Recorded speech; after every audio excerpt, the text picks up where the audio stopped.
बच्चों, आज के वीडियो में हम लोग बात करेंगे कि पिछले साल कौन कौन से चैप्टर्स से ज्यादा हार्ड क्वेश्चंस आए, कौन कौन से चैप्टर से ज्यादा नंबर ऑफ क्वेश्चंस पूछे गए। इन सभी चीजों के बारे में हम लोग डिटेल डिस्कशन करने वाले हैं। प्रीवियस ईयर का एनालिसिस देखेंगे, जिससे आपको पता चलेगा कि इस साल की तैयारी आपको कैसे करनी है। पिछले साल के हिसाब से आपको देखते हुए चलना कि किस प्रकार के क्वेश्चन किस चैप्टर से ज्यादा पूछे जा रहे हैं, वैसे ही उसी हिसाब से तैयारी हमें इस बार भी करनी है। तो चलो देखते हैं कि पिछले साल कौन कौन से चैप्टर से ज्यादा क्वेश्चन आए थे। मैथमेटिक्स, लैंग्वेज एंड हम लोग ये मेंटल एबिलिटी सारा कुछ देखने वाले हैं। प्रीवियस ईयर का पिछले 3 सालों के पैटर्न को हम लोग एनालिसिस करेंगे कि कौन कौन से किस तरह के क्वेश्चन किस चैप्टर से ज्यादा क्वेश्चन पूछे जा रहे हैं और किस क्वेश्चन से हार्ड क्वेश्चन पूछे जा रहे हैं। ठीक है, चलो तो देखते हैं भाई। पहला ये आप देखो, 1 मिनट किधर गया भाई। हो हाँ, ये फौजी बैच है हमारा सैनिक स्कूल की प्रिपरेशन के लिए। आप इनरोल कर सकते हो अगर आप नवोदय विद्यालय की नहीं, सैनिक स्कूल की तैयारी कर रहे हो। नवोदय विद्यालय के लिए तो हमारा अर्जुन बैच है, तो अर्जुन बैच में आप इनरोल कर सकते हो। 50 मॉडल पेपर का सीरीज, 10 मॉक टेस्ट है, तो इसके लिए आप इनरोल कर सकते हो। द्रोण स्कूल का ऐप डाउनलोड करके आप देख सकते हो कि इसमें बहुत सारे कोर्सेज हमारे लिस्टेड हैं, तो इसमें जाकर के आप कुछ डेमो एंड फ्री लेक्चर्स भी है जो देख सकते हो। ठीक है, स्टार्ट करते हैं भाई। तो ये मैथमेटिक्स के सेक्शन से स्टार्ट करते हैं, बाकी ऐसे धीरे धीरे हम लोग आगे बढ़ेंगे। मेंटल एबिलिटी को कवर करेंगे, साथ ही साथ हम लोग लैंग्वेज को भी कवर करने वाले हैं। तो देखो हमने क्या किया है ना, सारे चैप्टर्स के जो सिलेबस में है उनका नाम लिख रखा है यहाँ पे आपके स्क्रीन के सामने। And I have also arranged in 3 sections. पहला 2019 का, 2020 का, 2021 का। इन तीनों सालों में कितने चैप्टर से कौन कौन से क्वेश्चन, मतलब कितने नंबर ऑफ क्वेश्चंस पूछे गए थे, ये हम देख रहे हैं। और उसके हिसाब से हम लोग प्रेडिक्ट करेंगे कि 2020 में किस चैप्टर से कितने क्वेश्चंस आ सकते हैं। ठीक है, 2020 नहीं, अगले मतलब अगले एग्जाम में आपके। ठीक है, तो ये देखो नंबर एंड नंबर सिस्टम यहाँ पे एक्चुअल में होना चाहिए। संख्या और संख्या पद्धति, ये सिस्टम है नंबर एंड नंबर सिस्टम से।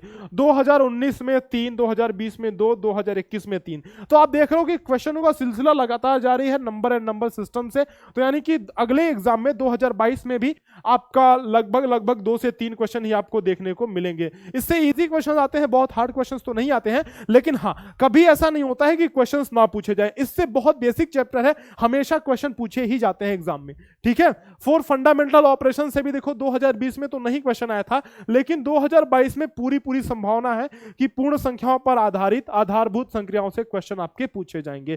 फ्रैक्शन वाला ये चैप्टर है, फ्रैक्शन एंड फंडामेंटल ऑपरेशंस, मतलब फ्रैक्शन भिन्न और उस पे आधारभूत संख्याओं पर ये पूरा का पूरा हमारा चैप्टर बेस्ड है। इस पे भी काफी सारे क्वेश्चन पूछे जा सकते हैं।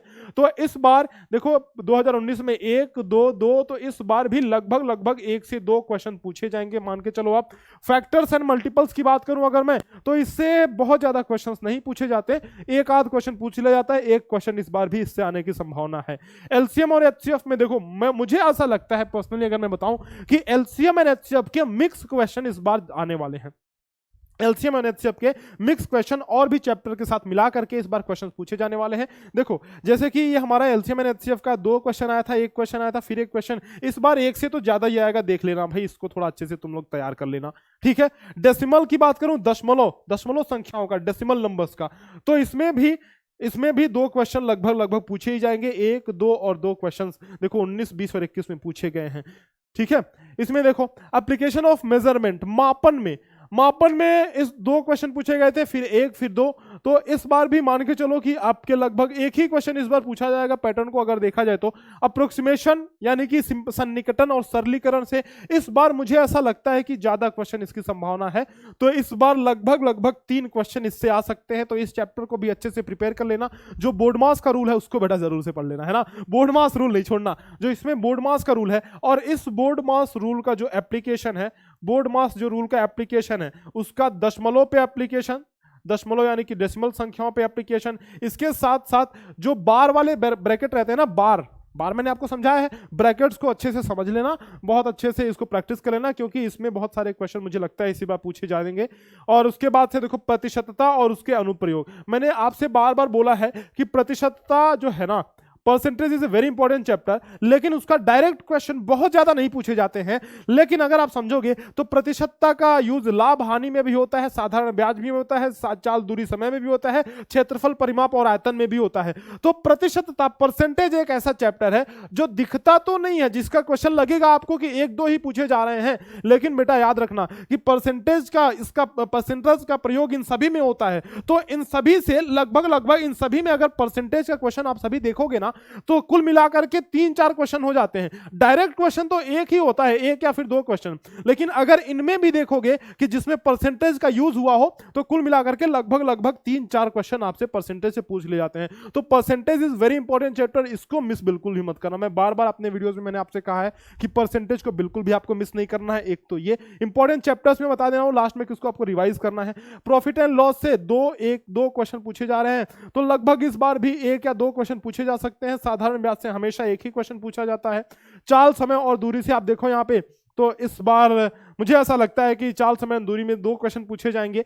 एरिया, पेरीमीटर एंड वॉल्यूम में इसमें देखो लगातार क्वेश्चन की संख्या कम हुई है, तो इसमें भी मुझे ऐसा लगता है कि 1 क्वेश्चन ही पूछा जाएगा। एक चीज याद रखना कि पिछली बार जो question area, perimeter and volume से पूछा गया था वो क्वेश्चन थोड़ा अजीब आ गया था। अजीब कहने का मतलब कि तुम्हारे सिलेबस में तुम्हें लगता होगा कि मेंशन्ड नहीं है, लेकिन आ गया था इसमें पाइथागोरस थ्योरम। मैंने आप सभी बच्चों को इस बार पढ़ा रखा है पाइथागोरस का जो थ्योरम है ना, पाइथागोरस का थ्योरम, उसका क्वेश्चन एक आ गया था इसमें। समकोण त्रिभुज से रिलेटेड क्वेश्चन आ गया था जो बहुत सारे बच्चों ने नहीं पढ़ा होगा, तो शायद वो कंफ्यूजन में पड़ गए होंगे इस बार 2021 वाले में। लेकिन आपको इस बार मैंने बहुत ही अच्छे से अर्जुन बैच में पढ़ा रखा है, तो इसको पढ़ करके जाना है। ट्रायंगल के क्वेश्चंस पढ़ के जाना है जो पाइथागोरस प्रमेय है, ठीक है। इसके अलावा एक और चीज, एक और अजीब सी बात सामने आई थी कि ये पूरा हमारा सिलेबस है ना, ये पूरा हमारा सिलेबस है, इसके बाहर से भी कुछ क्वेश्चंस आ गए थे। अब कौन सा क्वेश्चन मास्टर, देखो मैं पिछली बार हमेशा कह रहा था बच्चों से कि बच्चों औसत सिलेबस में तो नहीं है, एवरेज जो अपना है, एवरेज वाला, एवरेज अपना सिलेबस में नहीं है एवरेज। लेकिन मैंने आपसे हर बार बोला था, बार बार बोला था पिछली बार कि एवरेज औसत जरूर से पढ़ लेना, भले सिलेबस में नहीं है। जो बच्चे मास्टर की बात नहीं माने होंगे एग्जाम में जाकर पछताए होंगे। एवरेज का एक क्वेश्चन आया था उसमें, तो इसलिए एवरेज मैंने आपको इस बार भी पढ़ा रखा है अच्छे से। औसत, वो औसत अलग से क्वेश्चन आ गया था, तो औसत को थोड़ा सा तुम ध्यान दे देना। मुझे नहीं लगता कि इस बार आएगा, लेकिन फिर भी औसत मैंने पढ़ा रखा है अपने लेवल पे, तो आप सभी इस पे जरूर से ध्यान देना। अगर मैं इंपॉर्टेंट चैप्टर्स की बात करूं तो इंपॉर्टेंट चैप्टर्स मैंने सबसे पहले ही आपको बोल दिया है कि प्रतिशतता तो है ही, बिल्कुल भी नहीं छोड़ना है, परसेंटेज वाला, ठीक है। इसके अलावा देखो नंबर सिस्टम, छोटा चैप्टर है, इजीली रिवाइज हो जाएगा, तो इसके क्वेश्चन आपसे गलत नहीं होने चाहिए, नंबर सिस्टम के और फ्रैक्शन के, ठीक है। इसके नंबर सिस्टम, फ्रैक्शन एंड लॉसा और मौसा और दशमलव, ये 3-4 चैप्टर्स जो हैं आपको बहुत ही अच्छे से रिवाइज कर लेना है, और बिल्कुल भी इसमें से कोई भी क्वेश्चन आपको मिस नहीं करना है, क्योंकि बहुत इजी चैप्टर्स है, इससे कठिन क्वेश्चन नहीं आते। नंबर ऑफ क्वेश्चन ज्यादा पूछे जा सकते हैं, और कॉन्सेप्ट है यार चुल्लू से, थोड़े से कॉन्सेप्ट हैं, ठीक है। तो क्या होगा कि इसमें रिवीजन में आपका टाइम बचेगा, जल्दी जल्दी चैप्टर्स रिवाइज होंगे। 1, 2, 3, 4 चैप्टर्स ये हो गए, और बाकी आपको परसेंटेज वाला चैप्टर ये तो जरूर से कर लेना है। अप्रोक्सीमेशन का भी बहुत इजी चैप्टर है, इसमें लाख में, हजार में, 10वें में, 100वें में इस प्रकार के क्वेश्चन पूछे जाते हैं। पिछली बार एक बात याद रखना, बहुत ही मैं कहूंगा कि आपके लेवल का हार्ड ही क्वेश्चन जो एक्सपेक्ट नहीं करते होंगे बच्चे, वो इस अप्रोक्सीमेशन वाले चैप्टर से आ गया था, ठीक है। तो अप्रोक्सीमेशन को भी, ये जो 4-5 चैप्टर हमने बताए, इनको आपको रिवाइज कर लेना है। लास्ट में अगर टाइम आपको बचता है, आपके पास टाइम बचता है, तो इन चैप्टर्स का ढंग से रिवीजन करना है। थोड़ा बहुत जो हमने इंपॉर्टेंट क्वेश्चन की सीरीज कराई है उसको तो आपको फॉलो करना ही करना है, लेकिन अगर आप एक्स्ट्रा क्वेश्चन करना चाहते हो, बहुत ज्यादा टाइम देना चाहते हो, तो जब टाइम बचे तभी इन सब में आपको करना है, इन सब में आपको ध्यान देना है, ठीक है। नाउ एक चीज और देखो कि स्क्वायर वाले क्वेश्चन भी पूछे गए थे, तो स्क्वायर सिलेबस में ऐसा एज इट इज नहीं है, लेकिन स्क्वायर के क्वेश्चन पूछे जाते हैं, तो स्क्वायर को भी हमने अच्छे से आपको पढ़ा रखा है। स्क्वायर पढ़ा रखा है, क्यूब पढ़ा रखा है, इसके अलावा घात और घातांक पढ़ा रखा है, तो ये सभी चीजें हमने आपको पढ़ा रखी है जो एग्जाम में पूछे जाते हैं। तो ये तो हमने बात की मैथमेटिक्स की। Let us talk about mental ability. अच्छा एक मिनट, उससे पहले जरा हार्ड क्वेश्चंस की बात करते हैं कि किन चैप्टर्स से हार्ड क्वेश्चंस पूछे गए थे। देखो नंबर सिस्टम से 2019 में एक हार्ड क्वेश्चन, ये आप टेबल देख सकते हो, और एलसीएम एचसीएफ की बात करें तो 2019 में एक, 2021 में एक। अगर हम डेसिमल नंबर्स की बात करें तो 2019 में एक हार्ड क्वेश्चन आया था। अप्रोक्सीमेशन की बात करें तो इससे लगभग यार मतलब ठीक ठाक ही क्वेश्चन पूछे जाते रहे हैं। पिछले साल भी एक ठीक ठाक क्वेश्चन आया है, तो अप्रोक्सीमेशन इसलिए बहुत इंपॉर्टेंट चैप्टर, मैंने इंपॉर्टेंट चैप्टर के उसमें लिस्ट में नोट भी करवाया। इसके बाद अगर प्रतिशतता की बात की जाए तो प्रतिशतता से पिछली बार कोई हार्ड क्वेश्चन नहीं आया था 2021 में, लेकिन इस बार शायद एक आध क्वेश्चन आपको हार्ड देखने को मिल जाए प्रतिशतता से, ठीक है। स्पीड, टाइम एंड डिस्टेंस, इससे आपके लेवल के थोड़े से, मतलब जिन बच्चों ने पढ़ रखा है उनके लिए तो कोई हार्ड नहीं है कोई चैप्टर, है ना, लेकिन जिन्होंने नहीं पढ़ रखा है उन्हें कुछ चैप्टर्स हार्ड लगते हैं, तो उनके हिसाब से मैं कह रहा हूं कि speed and speed time and distance से 2019 में 2 हार्ड क्वेश्चन आए थे, 20 में 1, फिर 21 में 1। प्रॉफिट एंड लॉस से तो भाई 2019 में 2 और 20 में 1 आया हुआ था। एरिया, पेरीमीटर एंड वॉल्यूम का जो मैं बता रहा हूँ ना कि 2021 में 1 क्वेश्चन आया था, वही थोड़ा सा बच्चों को चकमा दे गया था, बाकी सब आराम से कर ले रहे थे। ठीक, सिंपल इंटरेस्ट वगैरह में देख लो, ये कुछ कुछ कभी कभार एक आध क्वेश्चन पूछ लिए जाते हैं हार्ड, बाकी बहुत ज्यादा हार्ड क्वेश्चंस नहीं पूछे जाते हैं इन चैप्टर्स से। ठीक है, तो ये तो हार्ड चैप्टर्स की सूची रही। Let us talk about language section. नहीं, इसके पहले मेंटल एबिलिटी की बात कर लेते हैं। तो इन मेंटल एबिलिटी का जो भी आप देख रहे हो ना, आपको पता है कि टोटल 10 भाग होते हैं, राइट। लेकिन भिन्न आकृति से पिछली बार अगर हम लोग पिछले बार के क्वेश्चन पेपर की बात कर रहे हैं मेंटल एबिलिटी में और लैंग्वेज के, क्योंकि पिछले बार का क्वेश्चन पेपर एक स्टैंडर्ड क्वेश्चन पेपर था, उसमें बहुत सारे क्वेश्चंस के मिक्सचर आए हुए थे। मतलब कि मैं आपको कहूं कि अभी तक जितने प्रीवियस ईयर क्वेश्चन पेपर हमने देखा ना, पिछले साल का जो क्वेश्चन पेपर था वो थोड़ा आउट ऑफ द बॉक्स था, तो इसीलिए उसके रेफरेंस में हम लोग चल रहे हैं। पिछले बार की अगर मैं बात करूं तो भिन्न आकृति में एक क्वेश्चन थोड़ा हार्ड आया था, पैटर्न में भी एक क्वेश्चन हार्ड आया था, सीरीज में भी एक क्वेश्चन, सभी में एक एक क्वेश्चन, ये जो मैंने लिख रखा है सभी में एक एक क्वेश्चन तो जरूर हार्ड पूछे गए थे। अब आप बोलोगे गुरुजी सभी में एक एक क्वेश्चन हार्ड थे, कोई छूटा भी है क्या चैप्टर? दो चैप्टर में क्वेश्चन हार्ड नहीं थे। देखो कुल मिलाकर के 10 सेक्शंस होते हैं, तो हमने यहाँ पे 8 की ही लिस्ट बना रखी है। दर्पण प्रतिबिंब में भी एक क्वेश्चन हार्ड आया था, कागज में भी एक क्वेश्चन, कागज काटने वाले में भी, छिपी आकृति यानी कि एम्बेडेड फिगर में भी एक क्वेश्चन हार्ड आपका आया हुआ था। बाकी 2 चैप्टर्स हमारे बच गए, 2 सेक्शन जिनमें कोई भी हार्ड क्वेश्चन नहीं, बहुत ही आसान से क्वेश्चन आए हुए थे। So we need not to worry about those chapters. बाकी इन चैप्टर्स को आपको अच्छे से पढ़ना है। इन चैप्टर्स का जो ऑर्डर है ना, वो भी हमने आपको बता रखा है, याद करो, हमने एक वीडियो बनाया है आपके लिए कि कैसे तैयारी करें, 100 में 100 नंबर कैसे लाएं। तो कौन से चैप्टर को सबसे ज्यादा ध्यान देना है, इसका ऑर्डर भी उस वीडियो में आप जाके देख लेना। बहुत ही अच्छे से हमने बता रखा है कि किस चैप्टर को बहुत अच्छे से पढ़ना है और किसको बस ऐसे ही ठीक है चल जाएगा काम, है ना, उस तरीके से पढ़ना है। बाकी लैंग्वेज की भी थोड़ी बात कर लेते हैं बेटा। मैंने आपको हर बार बोला है कि लैंग्वेज में जो एक्स्ट्रा क्वेश्चंस पूछे जाते हैं वो कुछ गिने चुने ही होते हैं। जैसे अगर मैं पिछली बार की बात करूं तो पिछले बार में देखो, पिछली बार क्या हुआ था ना कि लैंग्वेज से मीनिंग वाले यानी कि अर्थ निकालने वाले कुछ क्वेश्चन आए थे। आपसे एक क्वेश्चन में पूछ दिया था कुल मिलाकर के कुल जमा 4 क्वेश्चन ही, 1 2 3 और 4 क्वेश्चन, कुल जमा 4 क्वेश्चन ही ऐसे थे जो लैंग्वेज के अंदर एक्स्ट्रा आए थे, पैसेज से हट करके थोड़ा आए थे। ठीक है, बाकी 16 क्वेश्चन इजी क्वेश्चन पैसेज से आए थे, you can do it very easily. लेकिन इस तरह के क्वेश्चंस को करने के लिए आपको थोड़े बहुत मीनिंग वगैरह पता होनी चाहिए। अगर मैं मीनिंग वाले क्वेश्चन की बात करूं तो पूछा गया था पिछली बार के क्वेश्चन पेपर में कि संगठित होने का अर्थ क्या है, उत्साहित होने का अर्थ क्या है। अगर मैं इंग्लिश में बोलूं तो इंग्लिश में यूनाइटेड होने का अर्थ क्या है, यह पूछा गया था। उत्साहित मतलब एक्साइटेड होने का अर्थ क्या है, EXCITED, एक्साइटेड होने का अर्थ क्या है, यह पूछा गया था। ठीक है, ढका हुआ ब्लैंकेटेड का पर्यायवाची क्या है, यह पूछा गया था। ठीक है, यह चीज पूछा गया था। उसके अलावा एंटोनिम यानी विलोम, सक्रिय, एक्टिव का विलोम पूछा गया था, एक्टिव का एंटोनिम पूछा गया था। तो ये कुछ चीजें आपसे मैं हमेशा कहता हूं कि एंटोनिम सिनोनिम्स आते हैं, बाकी ग्रामर का क्रिया, विशेषण, संज्ञा, सर्वनाम, ये सब यार ज्यादा बोझ लादने की सर पे जरूरत नहीं है, ये सब नहीं आते हैं। तो ध्यान रखो, ये सारी चीजें नहीं आती हैं जो मैंने बताया, ये इतनी ही सारी चीजें आती हैं। तो इसी में से आपको पढ़ाई करना है और इन सभी की शीट्स हमने आपको दे रखी है कि नहीं बताओ भाई, जितने भी मेरे अर्जुन है बता दो कि जो मैं यहां पे डिस्कस कर रहा हूं आपके साथ, जितने भी क्वेश्चंस आ रहे हैं, क्या मैंने सभी प्रकार के क्वेश्चन करा रखे हैं? बोलो हाँ ना बोलो।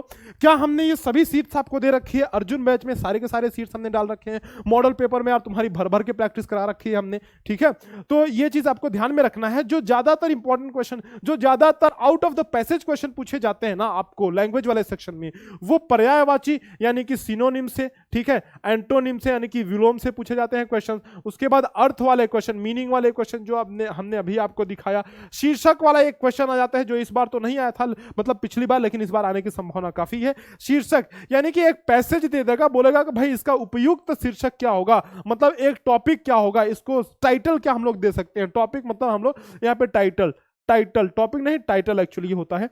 जैसे कि मान लो नीम के बारे में दे दिया, नीम की विशेषताएं उसने बता दी, उसने नीम के कुछ खामियां अगर हो तो बता दी, नीम का उत्पादन कहां ज्यादा होता है ये बता दी। तो पूछेगा कि ये जो पैसेज है वो पैसेज ओवरऑल किस चीज के बारे में बात कर रहा है, ये चीज पूछ लेगा आपसे।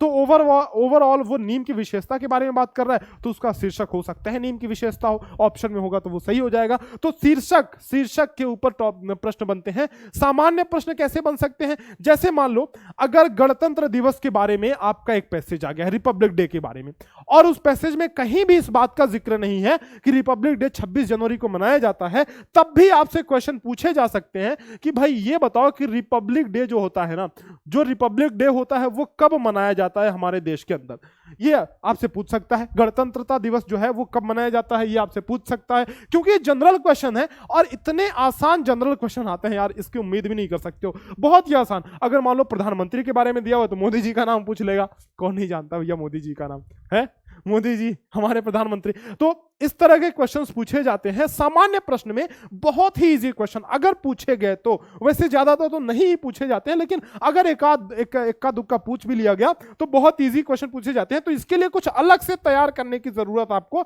नहीं है। सामान्य प्रश्नों के लिए जो आपकी जनरल थोड़ी बहुत नॉलेज है उसी से ही आपका ये काम बन जाने वाला है। बाकी ये जो मैंने शीट आपको दे रखी है उसमें इंपॉर्टेंट 200 या फिर 300 क्वेश्चन जो पर्यायवाची विलोम शब्द है वो हमने डाल रखे हैं, तो उनको जरूर से याद कर लेना, ठीक है। मीनिंग वाले क्वेश्चन के लिए मैंने आपको अलग से बताया है कि जो भी मीनिंग वाले क्वेश्चन पूछे जाए ना, उस शब्द को, उस पर्टिकुलर शब्द को उस पर्टिकुलर पैसेज में रख करके देखना, अगर सेट हो रहा है तो आपका वो सही आंसर हो जाता है। ये छोटी सी ट्रिक हमने आपको बताई थी, है ना।